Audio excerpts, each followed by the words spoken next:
আসসালামু আলাইকুম ওরহমতুল্লাহ। সুপ্রিয় দর্শক সকলকে জানাই আন্তরিক শুভেচ্ছা এবং অভিনন্দন শ্রীপুর প্রবাসী সমাজ কল্যাণ সাহায্য সংস্থা চ্যানেলের পক্ষ থেকে।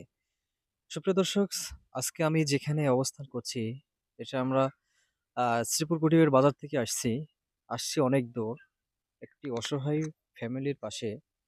কেন আসছি, কিসের জন্য আসছি, আমি অবশ্যই আপনাদেরকে ঠিকানা দিয়ে বিস্তারিত সংক্ষেপে বর্ণনা করে আমরা বিদায় নেব। তো আমরা আসছি অগনাথপুর শেখপাড়া গ্রামে আসছি। এটা হচ্ছে দুর্গাপুর থানা, রাজশাহী জেলা অন্তর্গত। আপনারা দেখতে পাচ্ছেন আমার পাশে এক ছোট্টি ছোট্ট একটা মামনি, সুন্দর ফুটফুটে চেহারা। আসলে সে অনেক দিন থেকে অসুস্থ অবস্থায় রয়েছেন। তার কি সমস্যা একটু ওখান থেকে বলেন।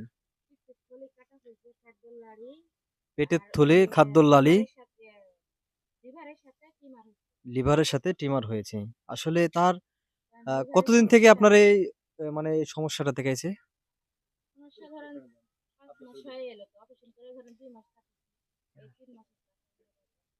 ৫ মাস এবং ৭ মাস, তাই না?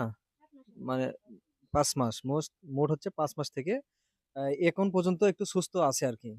তো এর পিছনে কত টাকা ফুরাইছেন? ৪,২০,০০০। সুপ্রিয় দর্শক, আপনারা দেখতে পাচ্ছেন আমার পিছনে কিন্তু অনেক কাগজপাতি রয়েছে। অনেক টেস্ট করানো রয়েছে, অনেক কিছু লাগেছে। আমি আপনাদেরকে আ দেখাতে চাচ্ছি না। আপনারা দেখছেন যে আসলে বাড়িরও অবস্থা দেখেন আপনারা কতটা অসহায় একটা মানুষ। যদি আপনারা চান এই সুন্দর সোনামণি, তোমার নাম কি বাবা? মাসুদা। মাসুদা, পড়াশোনা করো? হ্যাঁ, কোন ক্লাসে পড়ো? এবার 5 এ উঠবো। এবার 5 এ উঠবা, তাই না? ও, তোমার এই যে এই অল্প বয়সে মহান রব্বুল আলামিন তোমাকে যে এই ছোট্ট তুমি মানুষ, তোমাকে যে এত মানে আল্লাহ পরীক্ষা নিচ্ছে, তুমি কি আল্লাহর প্রতি কি অশুকরিয়া করো? না, এটা তো আল্লাহর একটা ধৈর্য, তাই না?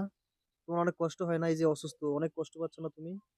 আল্লাহ টেস্ট নিলে এখন কি করব? আল্লাহ কষ্ট দিচ্ছে এখন পরে। সুখ দিবে, তাই না? সুপ্রিয় দর্শক, আসলে ছোট্ট মাসুম বাচ্চা আসলে কি বলবো? আমি আপনাদের কাছে একটাই আকুল অনুরোধ করব। যদি আপনারা আমাদের এই ভিডিও থেকে যদি আপনারা লাইক, কমেন্ট, শেয়ার করে যদি আমাদের পাশে থাকেন এবং এই ফ্যামিলির জন্য নিজের অনেক ভবিষ্যৎ রয়েছে, অনেক পড়াশোনা করবে। তার পরিবারে কিন্তু আ খেটে খাওয়া মানুষ বা অর্থ সম্পদ বলতে কিন্তু কিছুই নেই। আপনারা দেখতে পাচ্ছেন টিনের বেড়া। শীতের সময় জানেন আপনারা টিনের বেড়ায় কত মানুষ কষ্ট করে ঘুমায়, কত কষ্ট করে থাকে। আবার গরমের সময় অনেক তাপমাত্রা, সেটাও কষ্ট হয়। আমি চাইবো তুমি একটু সবার উদ্দেশ্যে বলো যে, "আমি বাঁচতে চাই, আমার ডক্টরের কাছে যেতে হবে। আমার বাবা-মা অনেক গরিব। আপনারা আমাকে একটু সহযোগিতা করবেন।" বলতে পারবেন? আপনারা আমার জন্য দোয়া করবেন। আমার বাবা-মা যে আমাকে চিকিৎসা করতে পারে। আমি যেন সবার মাঝে ফিরে আসতে পারি। ছোট্ট দর্শক, আসলে ছোট্ট বাবা খুব কষ্টে আছেন, কথা বলতে পারছেন না। কথা বললে আবার ঢুকে যায়। মানে অনেক কষ্ট হয় তার। খাবার খায় কিন্তু থাকে না, সবকিছু উঠে চলে আসে। তাই আমি চাইবো আপনারা এই সন্তানের জন্য, এই ছোট্ট মেয়ের জন্য অবশ্যই দোয়া করবেন এবং সহযোগিতা করবেন। আপনারা আমাদের ভিডিও পাওয়া মাত্রই আপনারা অবশ্যই লাইক, কমেন্ট, শেয়ার করে আমাদের এই পেজটাকে ফলো করবেন। আশা করছি আপনাদের কাছে। অনুরোধ করছি ভাই, অনুরোধ করছি আপনাদের কাছে। আপনারা কি চান না যে আপনার এই ছোট্ট আপনার যদি বোন হতো, আপনার যদি মেয়ে হতো, তাহলে আপনার যদি অর্থ সম্পদ না থাকতো, তাহলে আপনি কি করতেন সেই জায়গায়? নিশ্চয়ই তো কারো না কারো কাছে যেতে হতো। তা আমরা একটা উদ্যোগ নিয়েছি, এরকম অনেক ফ্যামিলি রয়েছে, অনেক আমরা যেখানে সেখানে গিয়ে আমরা বেশি কিছু করে দিতে না পারলেও যেন আমাদের মাধ্যমে আপনার তাদের জন্য কিছু করে দিতে পারেন। এটাই হচ্ছে সহযোগিতা কামনা।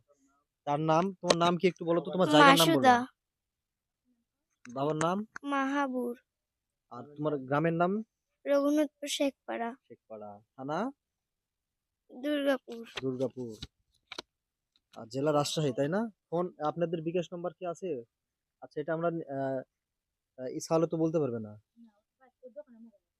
দোকানে মোবাইল আছে। আমরা খুশি হয়ে তোমাকে দিলাম। হ্যাঁ বাবা, তুমি আল্লাহ যেন তোমাকে সুস্থ রাখে, ভালো রাখে এবং তুমি যেন আল্লাহ যেন তোমাকে শিফা দান করে এবং সবার মাঝে যেন ফিরে আসতে পারে এবং সুন্দরভাবে যেন জীবনযাপন করতে পারো। এটাই দোয়া রেখে আমরা বিদায় নিচ্ছি। সুপ্রিয় দর্শক, আমরা বিদায় নিচ্ছি। অবশ্যই আপনাদের সাথে দেখা হবে আরো নতুন এক ভিডিওতে। আল্লাহ যেন সকলকে ভালো রাখে, সুস্থ রাখে। বিদায় নিচ্ছি। আসসালামু আলাইকুম ওয়া রাহমাতুল্লাহ।